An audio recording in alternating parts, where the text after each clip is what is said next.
रहीम नाज़रीन अस्सलाम वालेकुम, मैं हूं इमरान वसीम। नाज़िर, इस व्लॉग में बानी तहरीक इंसाफ इमरान ख़ान के लिए एक बुरी ख़बर है जिसकी डिटेल आप नाज़रीन के साथ हम शेयर करने जा रहे हैं। उस बुरी ख़बर का नाज़रीन क्रक्स ये है कि जो एक दरख्वास्त की गई इमरान ख़ान की तरफ से, तहरीक इंसाफ के रहनुमाओं की तरफ से, उस दरख्वास्त को रद्द कर दिया गया है। यानी उस दरख्वास्त में तहरीक इंसाफ को कुछ ख़तरा था, कुछ ख़दशा था। अब वो जब दरख्वास्त मुस्तरद हुई है तो ज़ाहिर सी बात है कि वो ख़तरा पाकिस्तान तहरीक इंसाफ को नज़र आ रहा है। तो ये क्या मामला है, क्या दरख्वास्त थी, क्या ख़तरा, क्या ख़दशा था पाकिस्तान तहरीक इंसाफ का, एक तो इस बड़ी ख़बर की डिटेल आपके साथ हम शेयर करेंगे। और DGISI जनरल नदीम अहमद अंजम साहब के हवाले से भी एक बड़ी अहम ख़बर है, उसकी डिटेल भी अभी कुछ देर में आपके साथ हम शेयर करेंगे। और फिर सुप्रीम कोर्ट में सहाफ़ियों के हवाले से आज जो मुकदमे की समाअत हुई है उसमें काजी फैसल साहब बड़े बरहम दिखाई दिए, ख़ासी उन्होंने बरहमी का इजहार किया। तो क्या चीज़ें आज की अदालती कार्रवाई में सामने आई हैं और अदालत ने क्या हुक्म दिया है, उस हुक्म का असतूर को क्या फ़ायदा मिल सकता है, तो ये डिटेल और इसके अलावा कुछ फ़ेक न्यूज़ भी हैं, उनका पोस्टमार्टम भी करना है। लेकिन आज इमरान ख़ान साहब के साबिक साथियों ने आज मेरी आंखें भी नम कर दी। तो ये क्या मामला है, इस पर भी हम आगे चल के आप देखने वालों के साथ डिटेल शेयर करेंगे। लेकिन प्रोग्राम का आगाज़ करने से पहले आपसे दरख्वास्त करेंगे कि चैनल को सब्सक्राइब कर लें, बेल आइकॉन का बटन प्रेस करें, वीडियो अगर आपको पसंद आए तो लाइक भी करें और अपने दोस्तों के साथ, अपनी हम ख्याल कम्युनिटी के साथ जितना आपसे हो सके हमारे प्रोग्राम को आपने शेयर करके हमारे यूट्यूब चैनल को, दूसरी आप ये भी कह सकते हैं कि अपने यूट्यूब चैनल को आपने सपोर्ट भी करना है। और नाज़रीन, प्रोग्राम का आगाज़ करने से पहले, चूँकि आज पाकिस्तान में माह रमज़ान का चाँद नज़र आ गया है और कल पहला रोज़ा होगा, तो आप तमाम देखने वालों को माह रमज़ान की बहुत बहुत मुबारकबाद। और जहाँ गुज़िश्ता रोज़ चाँद नज़र आया था, आज पहला रोज़ा था, तो मेरी गफलत है, मैं अपनी गफलत की माफ़ी भी आपसे मांगता हूँ। तो जिन दोस्तों ने, भाइयों बुज़ुर्गों ने आज रोज़ा रखा है, परसों ईद का चाँद देखा था, उन्हें भी माह रमज़ान की बहुत बहुत मुबारकबाद।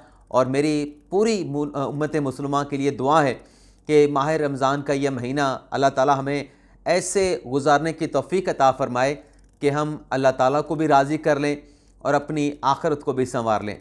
आमीन सुम्मा आमीन। तो पहली खबर से नाज़रीन गुफ्तगू का आगाज़ करते हैं। अच्छा, एक और चीज़ नाज़रीन मुझे याद आ गई। एक दोस्त ने माह रमज़ान के हवाले से मुझसे सवाल किया कि इमरान भाई, आप माह रमज़ान में व्लॉग करेंगे, ये सिलसिला जारी रहेगा? तो माह रमज़ान में तो ये सिलसिला जारी सारी रहेगा, लेकिन माह रमज़ान के बाद कोई एक माह का गैप ज़रूर आएगा, क्योंकि अमेरिका जाना है कुछ रोज़ के लिए, 8 से 9 दिन का वहाँ पे स्टे है, बोस्टन और न्यूयॉर्क में, माज़रत चाहता हूँ। उसके बाद फिर वापस सऊदी अरब आना है, वहाँ पे ऑन अराइवल वीज़ा इंशाल्लाह हासिल करके उम्रे की सआदत हासिल करेंगे। लेकिन 14 दिन का स्टे मेरा सऊदी अरब में है और मैं भरपूर कोशिश करूँगा कि इस दौरान वहाँ की जो चीज़ें हैं, जो वहाँ के कहते हैं ना कि वो जो देखने वाले मकामात हैं, अब मेरा लफ्ज़ नहीं ज़हन में आ रहा, जो ज़ियारतें हैं, उनमें आपको भी शामिल किया जाए और दुआ में भी आपको शामिल किया जाए। तो आप मेरे साथ रहेंगे इंशाल्लाह। और मेज़बान देखें कौन बनता है, न्यूयॉर्क और बोस्टन में तो है, न्यूयॉर्क में देखें कौन मेज़बान बनता है मेरा। अब चलते हैं नाज़रीन, प्रोग्राम का आगाज़ करते हैं। साफ़ियों के हवाले से नाज़रीन आज जो सुप्रीम कोर्ट में समाअत हुई, 3-4 इश्यूज़ थे। एक तो जब मतीउल्लाह जान का केस के हवाले से अदालत में जो है वो बातचीत का आगाज़ हुआ, तो IG साहब पे चीफ जस्टिस काजी फैसल साहब ने खासी बरहमी का इजहार किया कि 2020 का वाक़या है, अभी तक वीडियो मौजूद है, वीडियो रिकॉर्डिंग मौजूद है, सोशल मीडिया पे चलती रही, आप उन मुल्ज़मान की शनाख्त नहीं कर सके, क्या वजह है? और फिर जो रिपोर्ट पुलिस ने मतीउल्लाह जान के अगवा के हवाले से अदालत में जमा करवाई थी, उस पर लिखा गया था कि मतीउल्लाह जान जो है वो पुलिस के साथ ताउन नहीं कर रहे। तो मतीउल्लाह जान भी रोस्टरों पे आ गए। चीफ साहब ने IG साहब से पूछा कि ये जुमला आपने क्यों लिखा, मतीउल्लाह जान से आपने क्या ताउन मांगा और मतीउल्लाह जान ने आपके साथ ताउन क्या किया? तो IG साहब ने कहा कि मेरे नॉलेज में नहीं, ये SSP ऑपरेशन ने रिपोर्ट जमा करवाई है। तो काजी फायसद साहब ने कहा तो फिर क्या आप अदालत को चेहरा दिखाने के लिए आए हैं? यहाँ पे किसी साफ़ी को गोली लगती है, किसी साफ़ी को घर पे मारा जाता है, कोई साफ़ी अगवा हो जाता है, तो साफ़ियों के साथ इस किस्म का सलूक तो इसकी इजाज़त तो नहीं दी जा सकती। ये तो बुनियादी हकूक़ का मामला है। साफ़ी जो है, जो सच है वो आवाम के सामने लेके आते हैं, उसको अनर्थ करते हैं, तो साफ़ियों की प्रोटेक्शन फंडामेंटल राइट है। तो ये जो साफ़ियों के साथ हो रहा है, आईजी साहब आप इस पर क्या कहते, आपकी परफॉर्मेंस क्या है कि 4 साल में आपने जो है वो उनके मुल्ज़मान वीडियो रिकॉर्डिंग मौजूद है, आप उसको जो है वो ट्रेस नहीं कर सके। इसी में नाज़रीन जो press association of supreme court के जो वकील थे बैरिस्टर सलाहुद्दीन अहमद, उनकी तरफ से कहा गया कि असद तूर गिरफ्तार हैं, जेल में है। काजी फायसद साहब ने कहा कि असद तूर को अब किस केस में उन्होंने गिरफ्तार किया है, जिस पे उन्होंने कहा सलाहुद्दीन अहमद ने कि अदलिया इदारों को और सरकारी अफसरान को मलाइन करने पे जो है वो असद तूर को इन्होंने गिरफ्तार कर रखा है। जिस्मानी रिमांड 10 दिन का लिया और अब उनकी बेल एप्लीकेशन के ऊपर जो नोटिस है वो 14 मार्च का किया गया है। तो काजी फायसद साहब ने कहा कि आपके पास FIR है असद तूर की? उन्होंने कहा कि FIR है। जब वो FIR अदालत में पढ़ी गई, उसमें यह बताया गया कि असद तूर पर सेक्शन पीका का 9, 10, 24 लगाया गया है, यानी ये असद तूर के ऑफेंस जो है वो FIR में शामिल किए गए। काजी फायसद साहब ने कहा, पहले तो सलाहुद्दीन अहमद ने कहा कि ये तीनों के तीनों जो ऑफेंस हैं वो अट्रैक्ट नहीं करते, इनका इतलाक नहीं होता। जो नोटिस असद तूर को जारी किया गया, जो FIR असद तूर के खिलाफ दर्ज की गई, उसको अगर पढ़ें तो ये सेक्शन किसी तरीके से असद तूर पर लगते नहीं हैं। फिर अटॉर्नी जनरल साहब से भी पूछा गया, काजी फायसद साहब ने जब अटॉर्नी जनरल से पूछा कि ये आपने 3 सेक्शन कैसे लगा दिया असद तूर पे, ये तो अट्रैक्ट ही नहीं करते, ये जुर्म तो असद तूर का बनता नहीं, आपने कैसे लगा दिया? तो अटॉर्नी जनरल साहब ने भी एतराफ़ किया कि आपकी बात बिल्कुल ठीक है, ये अफेंस तो असद तूर पे अट्रैक्ट ही नहीं करते। तो फिर काजी फायसद साहब ने कहा कि आप FIA वाले नोटिस में बात करते हैं कि अदलिया को उसने मलाइन किया, अदलिया के जजेस के खिलाफ आपने बात की, आपने FIR काटी है, उसमें कहीं सुप्रीम कोर्ट के जजेस का जिक्र नहीं, सुप्रीम कोर्ट के जजेस ने FIA को कोई कंप्लेंट नहीं की, आज़ादी राय भी है लेकिन लामहदूद नहीं है। लेकिन क्या सुप्रीम कोर्ट के किसी जज ने या मैंने सुप्रीम कोर्ट के रजिस्ट्रार ने FIA को कोई रिपोर्ट की कि आप जो है वो किसी के खिलाफ कार्रवाई करें, साफियों के खिलाफ कार्रवाई करें? लेकिन नोटिस में ऐसा लिखा जा रहा है।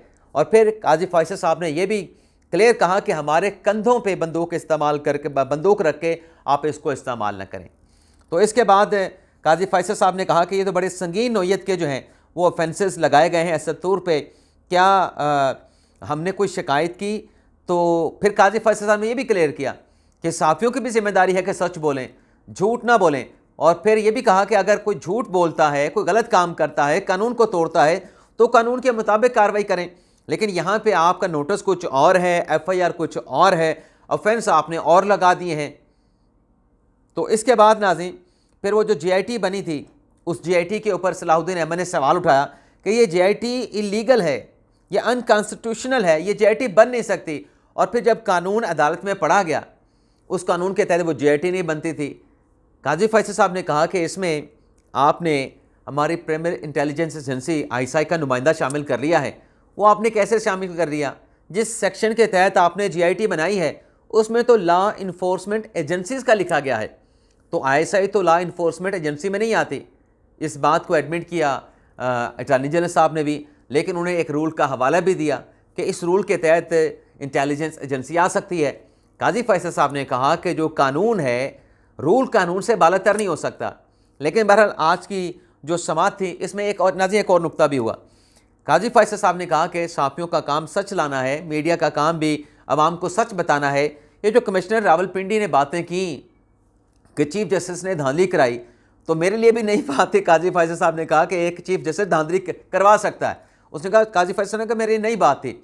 लेकिन फिर काजी फायसद साहब ने सीरियस नोट पे कहा कि जब कोई इस किस्म का इल्ज़ाम लगाए, इदारों को मलाइन करे, तो क्या ये मीडिया की जिम्मेदारी नहीं कि उस चीज़ की वेरिफिकेशन कर लें?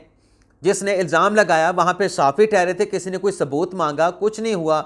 तो इसके बाद आज फिर ये हुआ कि मुकदमे की जो समात थी उसे, क्योंकि आज पहली हियरिंग थी 2 हफ्तों तक, क्योंकि जो दरख्वास्त प्रेस एसोसिएशन ने दायर की थी उस पर पहली हियरिंग थी, तो हुकूमत का नोटिस जारी करके उनसे जवाब मांग लिया है। और काजी फायसद साहब ने कहा कि ये जो काम FIA ने किया है, अदलिया के कंधों पर रख के जो उन्होंने काम किया, साफ़ी को नोटिस किए, इससे अदलिया का तशख़्ख़ुस ख़राब हुआ है। और अटर्नी जनरल साहब से कहा कि सत्तूर साहब का मामला अब आपने ख़ुद भी देख लिया है, तो इसमें आप भी एडमिट कर रहे हैं कि ये ऑफेंसेस लगते नहीं हैं, तो फिर अब इसका क्या करना है ये फ़ैसला आप कर लें और 14 तारीख से पहले जो बेल एप्लीकेशन है सत्तूर की उससे पहले कर लें। तो ये जो ऑब्जर्वेशन थी, और अटॉर्नी जनरल साहब ने भी कहा कि मैं 14 से पहले इस मामले को हल कर लूँगा, तो इम्कान नज़र आता है कि आज की अदालती कार्रवाई में जो प्रोसीडिंग हुई है, जो काजी फैसल साहब ने ऑब्जर्वेशन दी हैं, जो चीज़ें अदालत के सामने रखी गई हैं, उसके बाद इम्कान है कि 14 मार्च से पहले सत्तूर की रिहाई हो जाएगी। ये मैं इम्कान जाहिर कर रहा हूँ, बाकी 1-2 दिन में जो दूध का दूध है, पानी का पानी है, जो हकीकत है वो सामने आ जाएगी। इसके अलावा नाज़रीन, साइफर केस की आज इस्लामाबाद हाई कोर्ट में समाअत हुई, लेकिन साइफर केस के बाद तोशा खाना केस में बैरिस्टर अली ज़फ़र साहब ने अदालत से कहा कि मैं तोशा खाना केस में दलाइल देना चाहता हूँ, जिस पे अदालत को बताया गया कि जो नैब के स्पेशल प्रोसिक्यूटर हैं अमजद परवेज़ साहब, वो पाकिस्तान में नहीं हैं, वो उम्रे की अदायगी के लिए सऊदी अरब जा रहे हैं। तो उस पर फिर अपने अदालत ने कहा कि हमने साइफर केस के ऊपर अदालती कार्रवाई का आगाज़ कर दिया है, तो पहले साइफर केस को कंक्लूड करेंगे और फिर तोशा खाने के केस को सुन लेंगे। यानी मामला एक साथ पैरेलल दोनों अपीलें नहीं चलेंगी, पहले साइफर डिसाइड होगा, साइफर डिसाइड होने के बाद फिर अदालत तोशा खाने के अपील को टेकअप करके उस पर अदालती कार्रवाई को मुकम्मल करेगी। तो माह रमज़ान तो लगता है कि खान साहब का जेल में गुजरेगा। वैसे आज एक और मैं पोस्ट सोशल मीडिया पे देख रहा था, मैं आपके साथ शेयर कर लेता हूँ नाज़रीन, कि कैसे जो है वो जो हमारे PTI के वोटर सपोर्टर हैं, उन्हें कैसे बेवकूफ़ बना के जो है वो व्लॉग्स बेचे जाते हैं, कैसे उनको बेवकूफ़ बना के सोशल मीडिया की ऐप जो पोस्ट है उन्हें बेचा जाता है। अब ये देख लें नाज़रीन, ये आपको उल्टा नज़र आ रहा होगा क्योंकि मैं फ्रंट कैम से वीडियो बना रहा हूँ, तो बहुत सारे दोस्त ये भी शिकायत करते हैं कि आप का जो दायां हाथ है वो बायां नज़र आता है, जो बायां हाथ है वो दायां नज़र आता है। जब फ्रंट कैम से बनाएंगे तो वो मिरर स्लाइड में जो है वो वीडियो दे रहा होता है। तो इसमें लिखा गया इमरान खान को जेल में 219 दिन हो गए। अब PTI के वोटर सपोर्टर पूछें उन वकला से, उन PTI के रहनुमाओं से जो दावा करते थे खान साहब 2 हफ्तों में बाहर आ जाएंगे, तो आज खान साहब को 219 दिन हो चुके हैं और अभी भी खान साहब की रिहाई का कोई इम्कान नहीं नज़र आ रहा। हर दिन केस लगता है, लेकिन मामलात ऐसे नहीं होंगे। आपको अदालत को सेटिस्फेक्शन के साथ पार्लियामान में आप जितनी मर्जी दरख्वास्तें दे दें कि इमरान खान साहब को बरी कर दें, बुशरा बीबी साहबा को बरी कर दें, अदालतों में आपके वकला को तैयारी करके जाना होगा और फिर वहाँ से आपको रिलीफ हासिल करना होगा। इसके अलावा नाज़रीन, आज लाहौर हाई कोर्ट में X.com की बंदिश के हवाले से केस की समाअत होना थी, लेकिन जस्टिस शाहिद बिलाल हसन साहब की अदम दस्तियाबी की वजह से आज इस केस की समाअत ना हो सकी। पाकिस्तान पीपल्स पार्टी की तरफ से आज X.com पे एक ट्वीट करके ये बताया गया कि आसफा भुट्टो जरदारी खातून अव्वल होंगी, और उसके बाद कुछ ज़राए पाकिस्तान पीपल्स पार्टी के बता रहे हैं कि आसफा भुट्टो जरदारी को खातून अव्वल का दर्जा दिया जाएगा, और इस बात की जो अनाउंसमेंट है, जो डिक्लेरेशन है, यानी इस खबर को डिक्लेयर करेंगे कि आसफा भुट्टो जरदारी खातून अव्वल होंगी, ये आसिफ अली जरदारी साहब सदर पाकिस्तान खुद करेंगे। और ये नाज़रीन अपनी नौइयत का पहला वाक़या होगा पाकिस्तान की ग़ालिबन तारीख की मैं बात कर रहा हूँ कि सदर पाकिस्तान अपनी बेटी को जो है वो पहली खातून अव्वल जो है वो, मतलब बेटी का, सदर पाकिस्तान की बेटी का खातून अव्वल बनना, ये पाकिस्तान का पहला वाक़या होगा। इसके अलावा नाज़रीन, नून लीग ने बाकी जहाँ फ़ैसले किए हैं, वहीं एक फ़ैसला तो अपनी मीडिया के हद तक बड़ा अच्छा किया है, लेकिन दूसरा फ़ैसला पाकिस्तान तहरीक इंसाफ को बड़ा चुभता है, बड़ी उससे तकलीफ़ ग़ालिबन पहुँचेगी। मैं ये लफ्ज़ मेरे पास और है नहीं, यानी उस फ़ैसले पर पाकिस्तान तहरीक इंसाफ ने पहले ही रिजर्वेशन का इजहार कर दिया था। वो ये था कि जब ये बात सामने आई कि मोहसिन नकवी साहब सेनेट का इलेक्शन लड़ेंगे और वो काबीना में वज़ीर दाखिला के तौर पर शामिल होंगे, तो असद कैसर साहब ने कहा कि मोहसिन नकवी ने तो पंजाब में निगरान वज़ीर आला पंजाब के तौर पर हमारे खिलाफ कार्रवाइयाँ की, क्रैकडाउन किया, पकड़ धक्कड़ की, तो अब अगर मोहसिन नकवी को ये वज़ीर दाखिला बनाएंगे तो फिर हम इनके साथ मफामत के लिए टेबल पे नहीं बैठेंगे। यानी तहरीक इंसाफ ने दबे लफ्ज़ों में या ओपन लफ्ज़ों में ये कहा कि मोहसिन नकवी साहब को आप वज़ीर दाखिला, वफाकी वज़ीर दाखिला ना बनाएं तो हम आपके साथ मुज़ाकरात की टेबल पर आने के लिए तैयार हैं। ये भी तहरीक इंसाफ की बात हो सकती है और अमली तौर पर ऐसा कुछ नज़र नहीं आ रहा था, लेकिन अब जो खदशा, जो खतरा तहरीक इंसाफ को नज़र आ रहा था, आज जो काबीना ने सदर मुमलिकत आरिफ अलवी साहब से, माज़रत चाहता हूँ आरिफ अलवी साहब का नाम क्योंकि ज़बान पर चढ़ा हुआ है, सदर पाकिस्तान आसिफ अली जरदारी से जो हल्फ लिया है उसमें काबीना में जनाब मोहसिन नकवी साहब का नाम भी शामिल था और उन्होंने भी हल्फ लिया। हल्फ के बाद जब उनसे पूछा गया कि आप वज़ीर दाखिला तो बनेंगे, क्या वजारत दाखिला के पोर्टफोलियो के साथ आप PCB के चेयरमैन भी रहेंगे? तो मोहसिन नकवी साहब ने कहा कि दोनों जिम्मेदारियां एक ही वक्त में सर अंजाम दूंगा। जो भी मिली का मतलब तो वजारत दाखिला ही अभी तक है और PCB के वो ऑलरेडी चेयरमैन हैं। तो ये पाकिस्तान तहरीक इंसाफ के लिए एक बुरी खबर है कि जो वहाँ से बात हुई कि इनको ना बनाएं, वो इमरान खान साहब को इनकार हो गया और ख़तरे की घंटी जो पाकिस्तान तहरीक इंसाफ को बजती नज़र आ रही थी वो मोहसिन नकवी साहब वज़ीर दाखिला ना बन जाएं, तो वो आज उन्होंने हल्फ उठा लिया है और पोर्टफोलियो भी उनको वजारत दाखिला का मिलने का इम्कान है।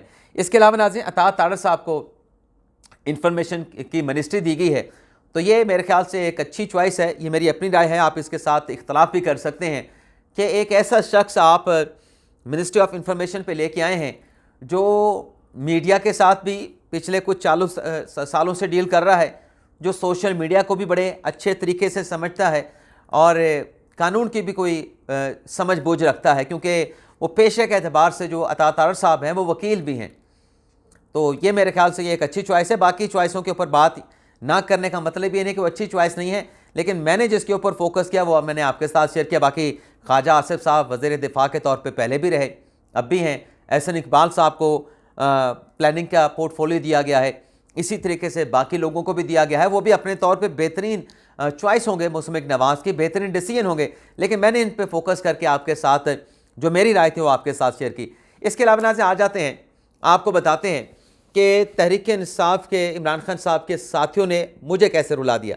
आज नाज़रीन जो फवाद चौधरी साहब के खिलाफ जो मुकदमा है नैब का, उसमें पेश हुए फवाद चौधरी साहब, उनके साथ फैसल चौधरी उनके भाई मौजूद थे, वकील कैसर इमाम साहब मौजूद थे। कैसर इमाम है, अगर नाम की गलती है तो मैं माज़रत चाहता हूँ। तो जो भी नाम है यानी फवाद चौधरी साहब के वकील का, आप उसको खुद ही अपने जहन में ले आएँ। और फिर हिबा फवाद चौधरी साहबा मौजूद थी। अब दौरान समाअत मतलब कमरा अदालत में फैसल चौधरी ने फवाद चौधरी साहब के वकील के साथ बात करने की कोशिश की, तो हिबा फवाद चौधरी साहबा ने मदाखलत कर दी, जिस पे फैसल चौधरी ने कहा कि आप बकबक ना करें। उसके जवाब में हिबा फवाद चौधरी साहब ने कहा कि आप बकबक कर रहे हैं। और उसके बाद फिर ये हुआ कि फैसल चौधरी ने अपनी अहलिया के मुंह के ऊपर हाथ रख लिया और फिर उनके जो मामू हैं फवाद और फैसल के, उनको भी कुछ कहा कि ये भी बकबक कर रहे हैं हिबा फवाद चौधरी ने। तो फैसल चौधरी ने कहा कि बुज़ुर्गों के साथ तुम्हें बात करने का पता नहीं, बकबक कर रही हो। तो इस पर हिबा फवाद चौधरी साहबा ने कहा, जो रिपोर्ट किया गया है, कि बुज़ुर्गों को भी बुज़ुर्ग बन के रहना चाहिए, ऐसे बकबक नहीं करनी चाहिए। तो फिर इस पर फिर अपने फवाद चौधरी ने अपनी अहलिया को रोक लिया। और फिर मेरे लिए जो चीज़ मुझे ज़ाती तौर पे तकलीफ़ दे रही, मैं भी दिल का बड़ा छोटा हूँ, आंसू मेरे बड़ी छेती जल्दी आ जाते हैं। तो जब फैसल को जवाब दिया ना फवाद ने कि यार फैसल जब तुम आते हो ना पंगा हो जाता है, तो मुझे इस पे ज़ाती तौर पे तकलीफ़ हुई कि एक बड़े भाई को अपने छोटे भाई को इस किस्म के अल्फाज इस्तेमाल करना पड़े कि यार फैसल जब तुम आते हो तो पंगा हो जाता है। अब इसका क्या मतलब है कि अगली मरतबा तुम ना आना? मैं तो यही मतलब समझूंगा। लेकिन बहरहाल नाज़रीन, एक और नाज़रीन DGISI के हवाले से जो एक ख़बर चल रही है, बहुत सारी ख़बरों को मुझे यहाँ पे स्किप करना पड़ रहा है। उसमें नाज़रीन एक तो ये है कि क्या सराहियाँ चल रही हैं मुख्तलिफ़ हलकों में इस्लामाबाद के शहर में कि जो हमारे DGISI हैं जनरल नदीम अहमद अंजम साहब, वो किसी मुल्क में सफ़ीर लगाए जा रहे हैं। जबकि हमें नाज़रीन कुछ ज़राए की जानब से या हमें ज़राए से जो पता चला है उसमें यह है कि DGISI जनरल नदीम अहमद अंजम साहब कहीं नहीं जा रहे और अपने ओहदे पे DGISI के ओहदे पे रह कर अपनी ज़िम्मेदारियाँ सर अंजाम दे रहे हैं। और ये जो ख़बरें चल रही हैं इनका कि वो कहीं सफ़ीर लगाए जा रहे हैं किसी मुल्क में, इन ख़बरों का हकीकत के साथ किसी किस्म का कोई ताल्लुक़ नहीं है। तो फ़िलहाल के तो यही है कि वो DGISI के तौर पे अपनी ज़िम्मेदारियाँ जारी रखे हुए हैं आज के दिन तक। इसके अलावा नाज़रीन दो फेक न्यूज़ हैं, वो भी आपके साथ हम शेयर कर लें, मुख्तसर करूँगा। एक तो नाज़रीन फेक न्यूज़ पिछले दिनों सोशल मीडिया पे चली, जिसमें कहा गया कि अनवर मकसूद साहब को जो है मारा पीटा गया है, उन पे तशद्दुद किया गया है, मेरे चैनल को कहा गया कि आपने इसको चैनल पे नहीं बुलाना। अच्छा, जब ये पोस्ट ट्विटर एक्स डॉट पे की गई, मैंने उसी रोज़ ही कहा कि ये अमेरिका से किसी बंदे ने की है और अमेरिका से जो भी इस किस्म की ट्वीट करे वो कभी सच्ची नहीं होती। तो आज अनवर मकसूद साहब ने अपनी एक वीडियो लगा के ख़ुद बताया कि अगर मेरी कोई हड्डी पसली टूटी होती तो मैं घर में ठहरा बिरयानी नहीं बना रहा होता, बल्कि मेरे लिए कोई और बिरयानी बना रहा होता और मैं बिस्तर के ऊपर लेटा होता। तो एक तो फेक न्यूज़ जो फैलाई गई अनवर मकसूद साहब के हवाले से, उन्होंने खुद उस बात को क्लियर कर दिया कि ये तमाम झूठी खबरें हैं। इसी तरीके से नाज़रीन एक और वीडियो बयान कल चला, ये कोई मोहिब साहब हैं, मैं नाज़रीन आपको सुनाता हूँ, ये आप सुने। ये भी बड़ा लंबा चौड़ा है, मैंने ज़्यादा इसमें जाना नहीं है, सिर्फ आपको दिखाऊँगा।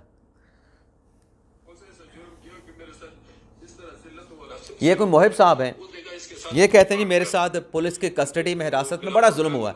अब ये देखें कैसे तस्वे बहा रहे हैं, देखें अब इनकी एक्टिंग चेक करें। अब इनका एक और क्लिप आया है, इसमें मोहिब भाई आपकी एक वीडियो वायरल हुई है और उस वीडियो में जो है किसी ने आपकी वीडियो बनाई है, उसमें इसकी बॉडी लैंग्वेज चेक करें। वो मामला हुआ, आपकी कुछ रकम वगैरह जो है वो खुर्द-बुर्द हो गई थी, इस बारे में आप क्या कहते हैं?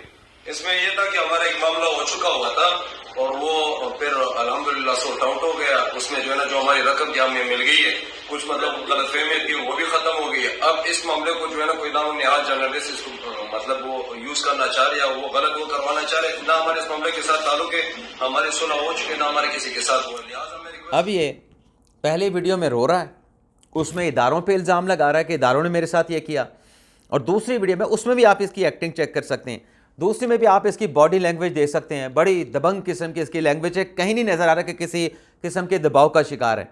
तो दूसरी वीडियो में पहले वाली वीडियो को तरदीद करते हुए ये मलबा सहाफ़ियों पे डाल रहा है।